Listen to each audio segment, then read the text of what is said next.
All right, so as this ntnews.com.au article says, Darwin to build future on smart technology based on cities in China and Taiwan. Of course, Darwin is an Australian place. This is another example of the surveillance state that we've been talking about for a long time here at WAM, and how it's unrolling in places like Australia. Australia is getting really, really bad. Let's get into this article here. It says Darwin Council will use Chinese-inspired surveillance technology to gather data on what people are doing on their phones and to put up virtual fences that will instantly trigger an alert if crossed.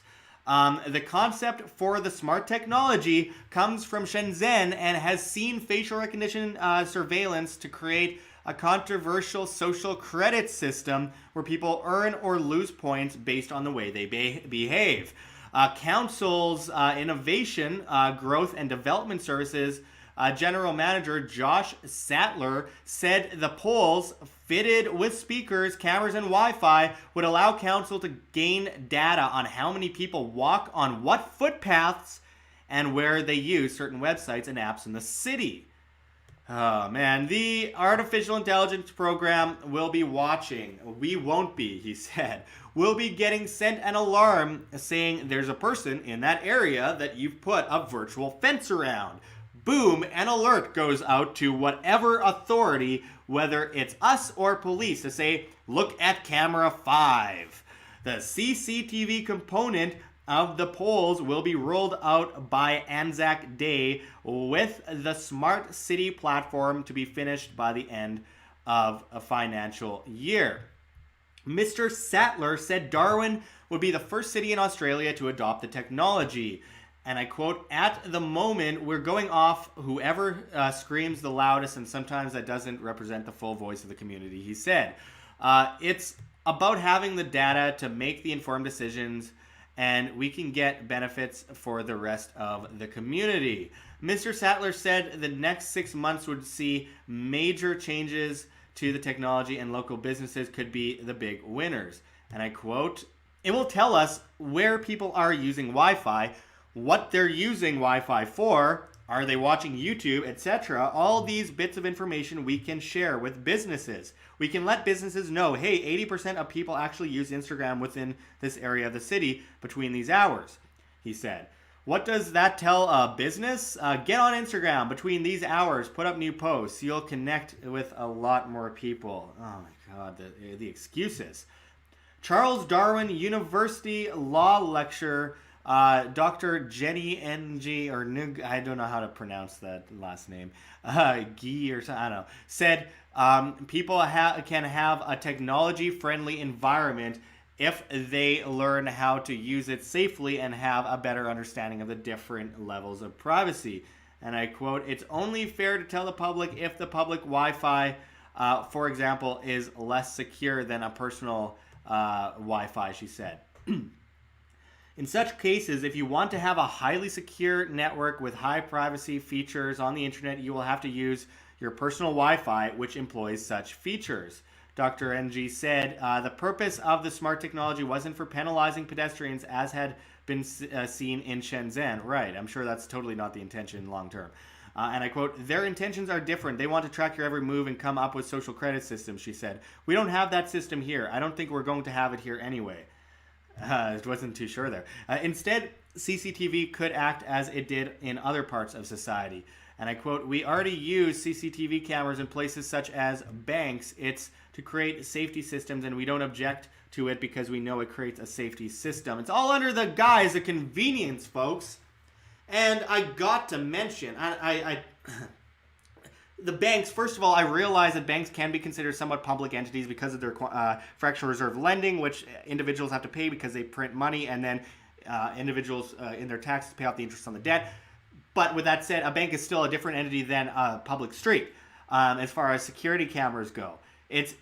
I think that when we get to the point where we don't need tracking chips in our hands anymore, we are tracked everywhere we go with our face, that sets a very dangerous precedent for all of us. And we see this kind of stuff really, really getting capitalized in places like China. As it mentioned, China's social credit system, it's coming to the United States soon. It's coming to every one of us eventually, very soon. And they always use this like idea of don't worry, we're not trying to track your every move. It's all about convenience. We want to help businesses. We want to help you find the products you want. You want those sunglasses? You want that dress? Now you can find it more easily. Yes, I'm sure that's why they do it. It totally doesn't just benefit them tracking your every move like they say they're not doing, and eventually moving towards the social credit scores. Because we've talked about this many times before, the whole rollout, going back to the 1970s, Henry Kissinger meeting with Mao Zedong in China, and then leading into the creation of the Trilateral Commission under Zbigniew Brzezinski and Jimmy Carter in the late 1970s with China, which was the whole idea was to unroll a technocratic super state. They used China as a guinea pig state. It creates vast dependency in the state. People slowly fall down, and they slowly see an incremental frog boil into real over-the-top technocratic collectivism. And then they are tracked everywhere. And now if they go on an airplane, if they have a social credit score that's low, they get a blasting frequency in their ear to make them feel uncomfortable. Just how tyrannical Orwellian it's got. It's not 1984 anymore. It's 2084. It's a century above.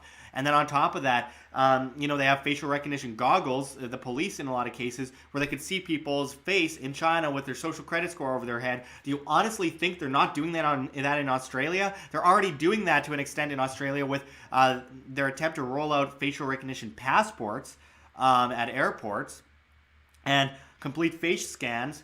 And it's getting to the point where people are just like, well, yeah, but it's convenient. It's like those Samsung smart TVs. It was like when Russia banned the smart TVs that were watching people. You know that old saying, in Soviet Russia, TV watches you. Well, no. Now it's Russia's the only one that's not allowing those TVs to watch you. Think about how far we've gotten, guys.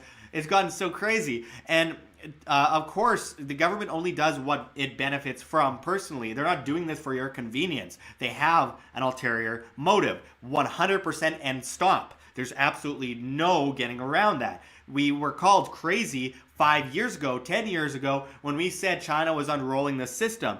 Now it's unrolled it, and we're all like, yeah, it's a weird Black Mirror episode. It's kind of strange, but what are you going to do? It's not here. Well, it will be soon. We're seeing that. We've seen that unroll in Britain as well. We are seeing that in Sweden. We are seeing that in Japan. We are seeing that all over the world. And if you don't think you're seeing it, in the United States and Canada, then I don't know what to tell you. Canada's a little bit worse than the United States right now as far as that goes, officially, on an official level anyway, because of the cameras everywhere. Though parts of the United States are really bad, like Miami and parts of California.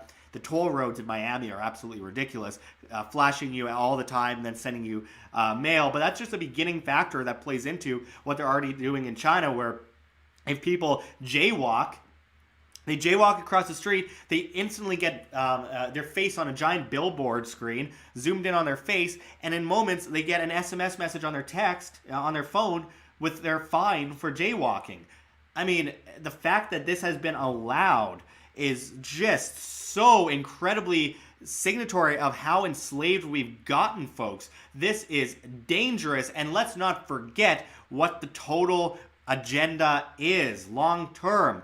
A global, technocratic superstate based on a cashless society that's completely centrally planned, utilizing legal tender laws, possibly the SDR if they actually get away with that, but nonetheless, a global system. China and India are set to surpass the United States empire in the coming years. They are unrolling the system as the U.S. world reserve currency collapses. And as they unroll this system, we will see a global currency where if your money's in the bank, it's not yours, it's the bank's, as it is. But if all your money is always going through the banking system and is never in your hand, it's always going through the banking system by the hand of the government, then it's never your money. You're owned by the banks, guys. It's never your money. Big difference between centrally planned, blockchain and centrally planned, cashless societies, and then decentralized, properly fundamentally useful cryptocurrency technologies that have caps on creation and also our privacy coins as well. Big difference. You must discern the two. But nonetheless, this is a huge agenda being played out right in front of our eyes, and we need to protect ourselves, and I think we will win. I think we will see an evolution, not a revolution, but an evolution override this, because they are desperate. The interest rates are going to go negative in the United States. We've seen that in Japan. We've seen that in Sweden. We know what they do next. They try to unroll their cashless system. Sweden is like, I think only 1% of their transactions are done in cash now.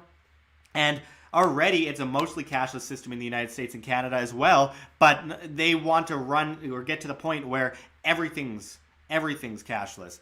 And if we allow this slippery slope to occur, then we are willing slaves. We are going to walk to the slaughter with a smile on our face because we think all is fine because we got grass to chew on around us in our field, in our pasture, but there's still a fence and we will eventually get led off to the slaughter. The government does not have any good intentions in mind, period.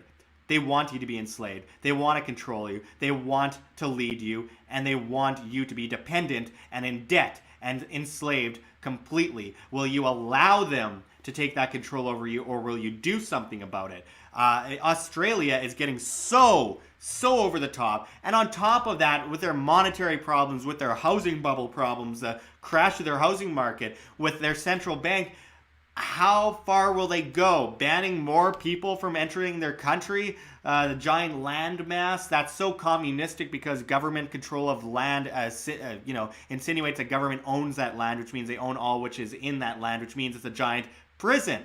Which is interesting considering the history of Australia and the fact that it was used as a prison island. It's a far bigger prison island today, and people don't even realize it. They've fallen right into the trap. They've fallen right into the paradigm. And again, it's an incremental frog boil to true, complete collectivism, and they're going to be led to the slaughter. Break free, folks.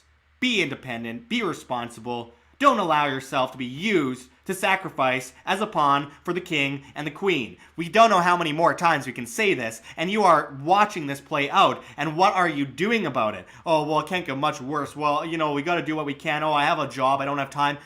No, it comes down to you at a personal level and how you preserve your wealth and how you protect yourself and how you protect your family. No one's going to do anything for you. And if you don't do anything to protect yourself, you might as well smoke 5 packs a day of cigarettes, eat only junk food, and, wander off to your death. It doesn't make any sense to not have some form of idea of preserving your own life. That's one of the most basic parts of individual liberty, which is based on the fundamentals of responsibility itself. So what are you going to do, folks? That's up to you. Until next time, this is Josh Sigurdson signing out from World Alternative Media. Find the truth, be the change. Like what you see here, WAM? Don't forget to check the links below. GoFundMe, Patreon. We can't do it without you. Any donation is very much appreciated, especially as we are so heavily demonetized and censored by YouTube as these guys come in and flag all of our content as hate speech. The shadow banning is getting really bad, guys. Also, check our Bitcoin address right here on the screen or in the description below. We really appreciate it. And of course, check us out at the Red Pill Expo 2019. Of course, the great G. Edward Griffin and so many other incredible speakers will be there. Our link for that is below as well. And we cannot forget Mike Maloney's goldsilver.com, which you can also find in the description. One of the greatest market and monetary historians out there. We really encourage everyone to check that out. But until next time, this is Josh Sigurdson signing out from World Alternative Media. Find the truth, be the change.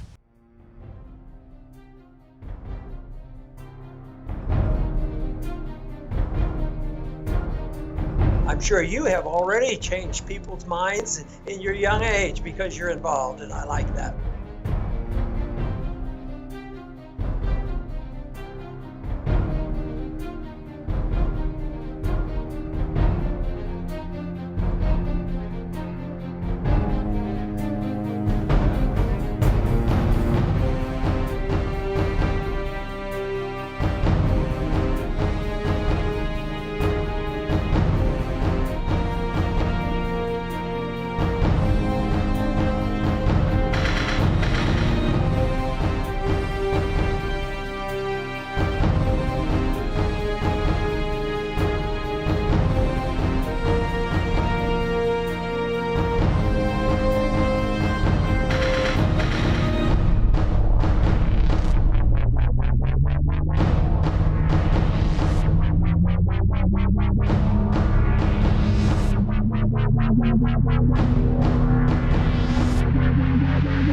Bye.